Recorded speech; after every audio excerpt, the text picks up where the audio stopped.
Il y a plus de 4000 ans, au pays de Sumer, entre Tigre et Euphrate, un prince sage et pieux gouvernait l'état de Lagash. Il avait pour nom Gudea, qui signifie « l'appelé ». Son règne marque l'apogée de la prospérité de Lagash et la fin d'une époque troublée. Peu auparavant, le grand empire sémite d'Akkad et ses monarques guerriers, qui avaient conquis les anciens royaumes de Sumer, s'était effondré sous les coups de montagnards venus de l'Est.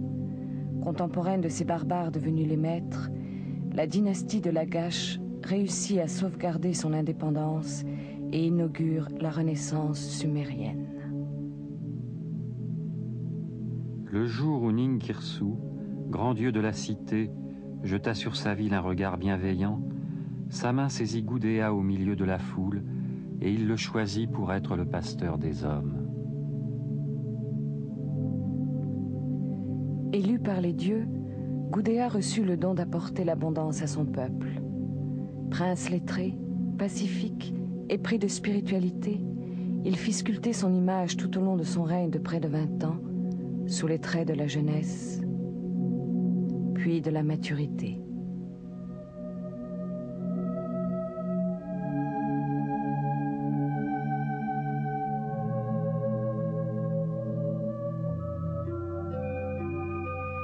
Plus de 19 statues en dur diorite, parvenues jusqu'à nous mutilées ou intactes, portraits idéalisés d'un art habile et pur, perpétuent sa prière devant les divinités de Lagash, dont il restera les temples inlassablement.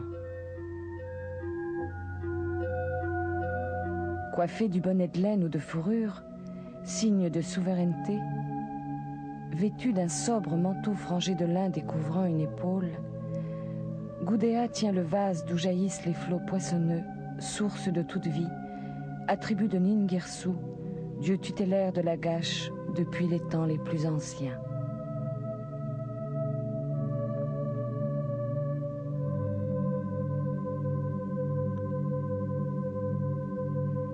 Un hommage à la déesse de l'eau vivifiante est gravé sur le devant du vêtement. Pour Geshtinana, sa dame, Gudea, prince de Lagash, a construit un temple. Il sculpta sa statue et il l'introduisit dans le temple de la déesse.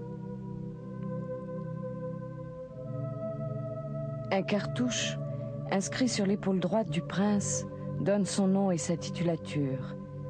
La ferveur du souverain rayonnait sur tout le pays, et les membres de la famille régnante commandèrent à leur tour leurs portraits aux sculpteurs de la cour pour les vouer dans les sanctuaires. Ninala, femme de Gudea et fille de son prédécesseur, les mains jointes en signe de dévotion, est vêtue d'un riche habit ouvragé. Elle porte comme seul bijou un collier composé d'anneaux rigides. Ses cheveux, noués en chignon, sont recouverts d'un voile.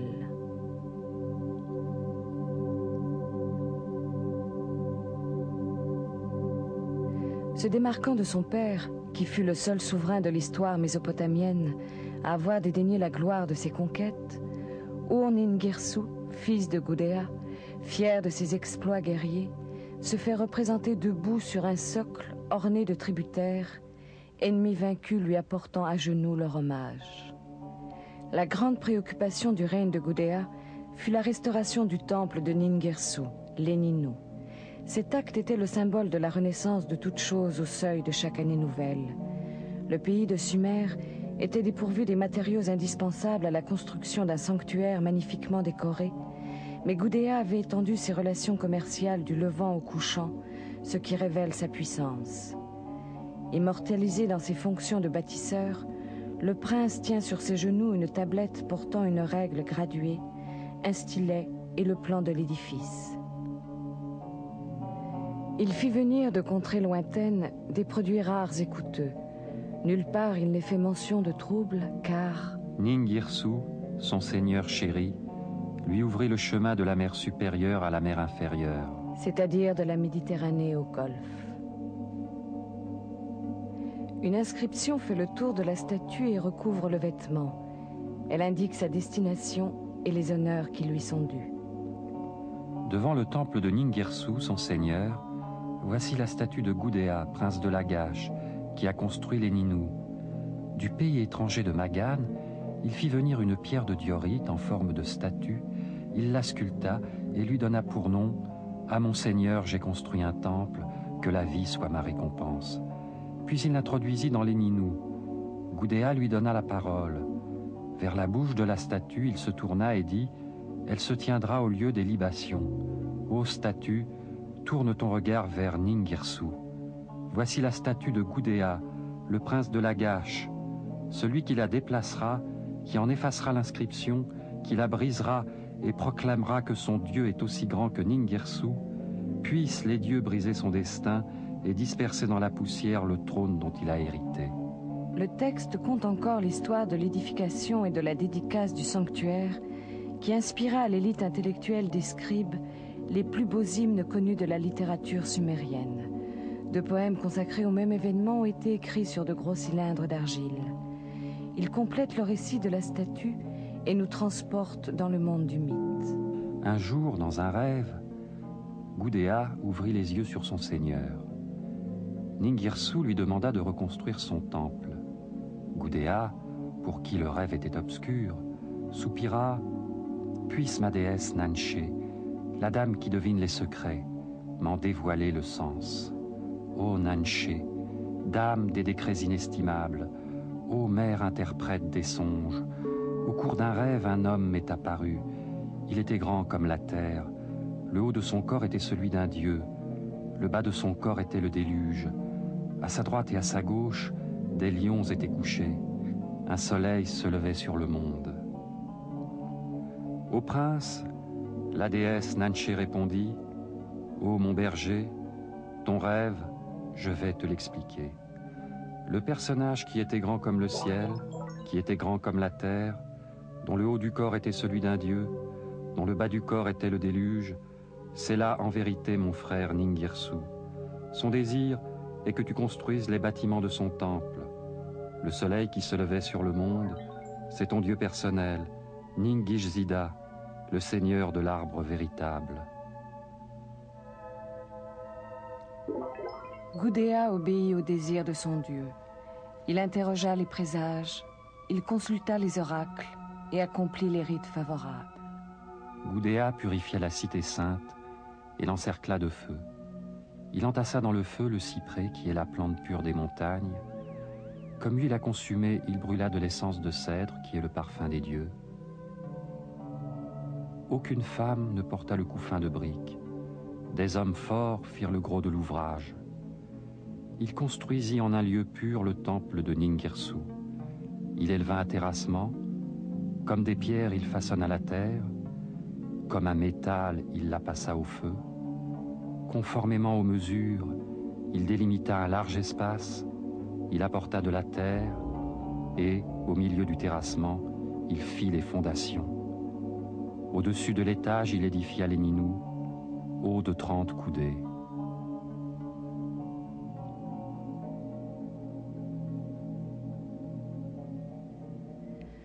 Ce texte a une valeur de document inestimable, car l'ensemble architectural est aujourd'hui perdu, ruiné par les recherches inexpérimentées des premiers fouilleurs de la fin du XIXe siècle et les pillages clandestins. Une fois le temple achevé, le dieu s'y installa, ainsi que son épouse, la déesse Bao.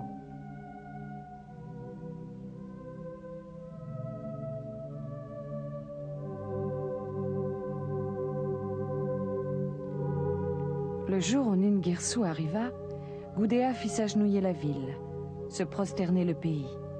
Il endormit le terrible lion, le grand monstre de la plaine. Il ferma les tribunaux, cura les chemins et les canaux, secourut les malades.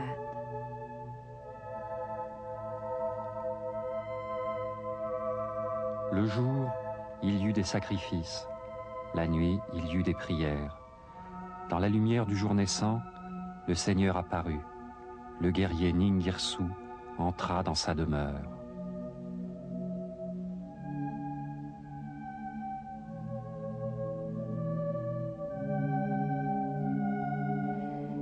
La finalité de la cérémonie de dédicace, le but vers lequel tous les rites convergent, est l'accomplissement du mariage sacré du couple divin. dont dépendait la perpétuation sur terre de toute vie humaine, animale ou végétale, et la prospérité du pays. Depuis l'origine des temps, cet acte créateur, au cours duquel le souverain représentait le Dieu, était accompli lors de la fête du Nouvel An, c'est-à-dire au printemps, pour faire renaître la vie épuisée par la saison sèche. En s'unissant à son épouse, Ningirsu, sous les traits de Gudea, faisait jaillir le soleil sur le pays de Sumer, assurant ainsi l'abondance. À la scène des noces, enveloppée de mystère, succède le repas rituel. Dès lors, les rites sont exécutés et les décrets accomplis. Lagash est en paix. Toute inégalité est supprimée entre maîtres et esclaves, entre puissants et faibles. La veuve et l'orphelin sont respectés, la justice est sauvegardée. Le temple de Ningirsu est reconstruit, qu'il soit glorifié, que le pays de Sumer reconnaisse sa souveraineté.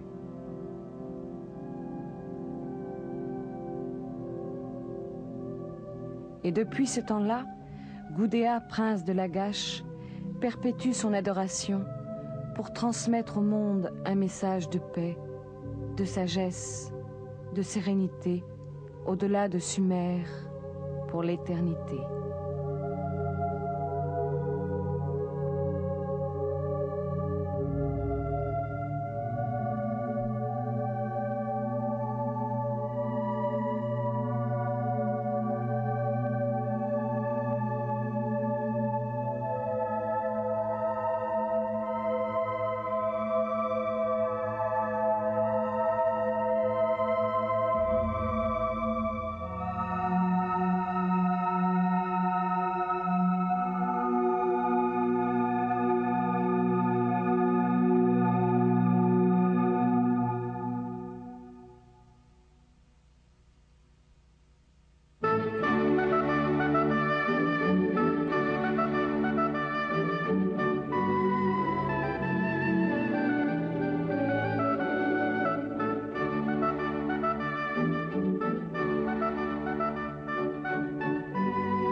Lagash réussit à sauvegarder son indépendance et inaugure la Renaissance sumérienne.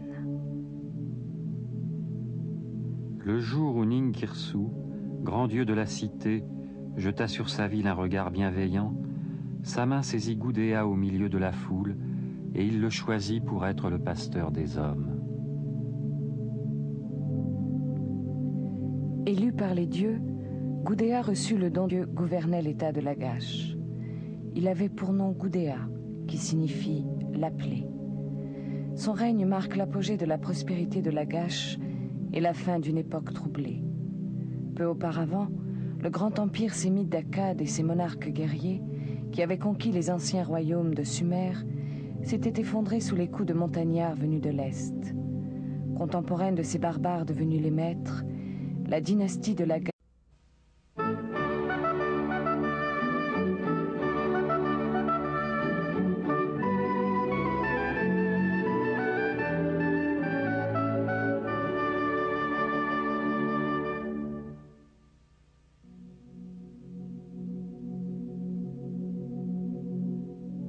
Il y a plus de 4000 ans, au pays de Sumer, entre Tigre et Euphrate, un prince sage et puis apportait l'abondance à son peuple. Prince lettré, pacifique, épris de spiritualité, il fit sculpter son image tout au long de son règne de près de 20 ans, sous les traits de la jeunesse, puis de la maturité.